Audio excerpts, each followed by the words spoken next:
कभी कभी झूठ भी जो है सच से बहुत ही बेहतर होता है। तो आइए आज की हम वीडियो में आपको बताते हैं कैसे। तो अस्सलाम वालेकुम रहमतुल्लाहि बरकातहू, welcome back to my YouTube channel. तो कैसे हो आप सब लोग? उम्मीद करती हूँ ठीक ही होंगे। जानते हैं आज किस तरह से जो है झूठ भी सच हो सकता है, वो भी कहीं गुना ज्यादा। कभी कभी ऐसा वक्त आता है ज़िंदगी में कि हम इतनी परेशान हो जाते हैं, इतने मतलब कंफ्यूज हो जाते हैं कि हमें अगर कुछ फैसला लेना है या किसी के खिलाफ या किसी के हक में, तो हम बहुत ही दुविधा में होते हैं कि क्या फैसला ले, क्योंकि उसका अंजाम हमें पता होता है। क्योंकि एक गलत फैसला अपनी या फिर सामने वाली की जो ज़िंदगी तबाह कर सकता है। तो इसी टॉपिक पर हम इसी बात से रिलेटेड जो है एक स्टोरी आपके सामने बताने जा रही हूँ। तो आप लोग सभी लोग ध्यान से सुनिए और किस तरह से एक झूठ भी जो है सच से बेहतर हो सकता है, इसके थ्रू आप तक पहुँच जाएगी बात। तो चलिए वीडियो की तरफ। तो किसी दूर शहर में 200-300 साल पहले किसी शहर में जो है एक बादशाह अपनी हुकूमत कर रहा था अपने राज्य में।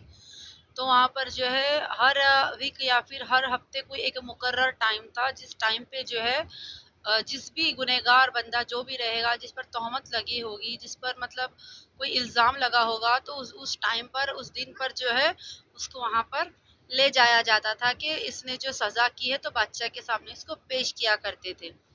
तो जब लास्ट टाइम जब वो वहाँ पर मतलब जैसा कि तख्त बिछाया गया, वो टाइम आया, तो उस वक्त एक आदमी को जो है ले आया गया वहाँ पर। और वहाँ के वज़ीर ने बताया कि ये शख्स पर कोई इल्ज़ाम लगा हुआ है। तो वहाँ पर बहुत सारी दलीलें हुई, बहुत सारे सबूत गवाह जो पेश हो गए। तो जब बादशाह ने ये बात सुनी, जो सबूत थे, जो गवाह थे, उसको रखते हुए उन्होंने जो फैसला लिया, वो फैसले को सभी ने जो है सराहना की। मतलब कि वो फैसला उन्होंने ये लिया कि उस बंदे को, उस शख्स को गुनहगार ठहरा करके फांसी की जो है सज़ा सुनाई। जब टाइम पूरा मुकर्रर हुआ, उनके फैसले के 3 दिन बाद की जो डेट थी उस इंसान को फांसी देने की, वो टाइम जब आ गया, जब फिर से जो है उनकी अदालत सजी, जैसे राजा का दरबार पूरा भर गया, लोग आने जाने लगे, फांसी की तैयारियां हो रही थी, तभी उसे वो बादशाह को लगा कि वो कुछ बोलना चाह रहा है या फिर बोल रहा है। तो उसने पास में खड़े दरबान से पूछा कि जिसको फांसी होनी है वो क्या बोल रहा है, हमें सुनाई नहीं दे रहा है, क्योंकि कहीं दूरी पर था वो। तो दरबान बादशाह से रूबरू हुआ और कहने लगा, बादशाह सलामत, ये आपको बहुत सी दुआएं दे रहा है, आपकी औलाद को दुआएं दे रहा है, और बोल रहा है कि अल्लाह ताला आपको और नवाजे और जो है आपको सलामत रखे, आपकी लंबी उम्र करे, आपकी औलादें जो हैं तमाम जो है दुनिया में नाम आपका बुलंद हो, ऐसी बहुत सी जो है दुआएं आपको वो दे रहा है।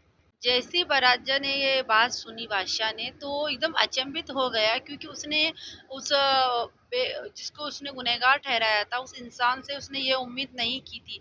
क्योंकि अक्सर लोग देखते हैं, वो जब फांसी की सज़ा सुनाई गई, जब वक्त सामने आया, तो कई लोग जो है बद्दुआएं देते हैं, बेकार की बातें करते हैं, फालतू में गालियां वगैरह देते हैं। तो इस बंदे ने कुछ दिया नहीं है। तो इससे जो राजा है ना, बहुत ही खुश हुआ, बहुत इतना खुश हुआ कि उसने फ़ौरन ही ऐलान कर दिया कि इसको जो है फांसी रोक दी जाए।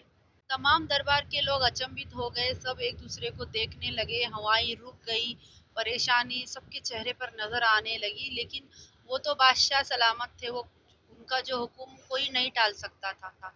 तो जैसे राजा ने हुक्म किया, उसी हिसाब से जो है उसको रिहा कर दिया गया। जैसे ही उसको रिहा कर दिया गया, वो महल से बाहर चला गया खुश होते हुए। राजा के पास जो है उनका वजीर आ गया और उसने बोला कि ये जो अपना दरबान है सरकार, ये तो बहुत झूठ बोल रहा है, आपसे गद्दारी कर रहा है, आपसे बेवफाई कर रहा है। राजा ने जो है दरबान की बुला लिया और वजीर के सामने पेश किया। तो वजीर ने कहा कि ये आपसे झूठ बोल रहा है सरकार, क्योंकि वो जो बेगुनाह जिसको आपने रिहा किया है, वो आपको बहुत सी गालियां दे रहा था, बहुत बद्दुआएं दे रहा था, बहुत आपको कोस रहा था।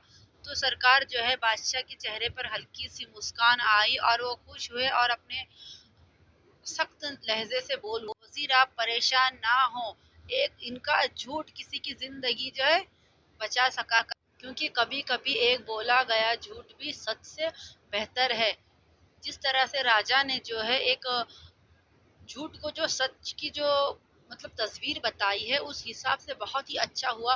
वो तो दुआएं देता ही गया, ये मजबूर हो गया सोचने पर कि उस असल में वो बेगुनाह था और इसीलिए उसको रिहा मिल गई। वो खुश हुआ। और बोलने का मकसद कहानी का ये है कि आप लोग ज़िंदगी में कभी भी कुछ फ़ैसला लेते हो तो उसको बहुत ही सोच समझ कर लिया करें, क्योंकि जब एक बार हाथ से बात निकल गई तो दोबारा उसको वापस लाना मुश्किल ही नहीं, नामुमकिन है। तो जब भी आप फ़ैसले लें तो सोचें, वक़्त लें, चाहे फ़ैसला कोई भी हो, सोच समझ कर बड़ों की सलाह से जो है फ़ैसला लिया करें, जिस तरह से इस कहानी में बताया गया है उसी तरह से। इसीलिए तो बोला जाता है कि झूठ जो होता है, कभी कभी बोला हुआ झूठ सच से जो है बेहतर होता है। तो आपको हमारी ये स्टोरी कैसी लगी मोटिवेशन स्पीक, ज़रूर हमें कमेंट के ज़रिए बताइएगा। मिलते हैं नेक्स्ट वीडियो में। अल्लाह हाफिज़। दुआ में हमें ज़रूर याद रखिए और कमेंट ज़रूर कीजिएगा। अस्सलाम वालेकुम।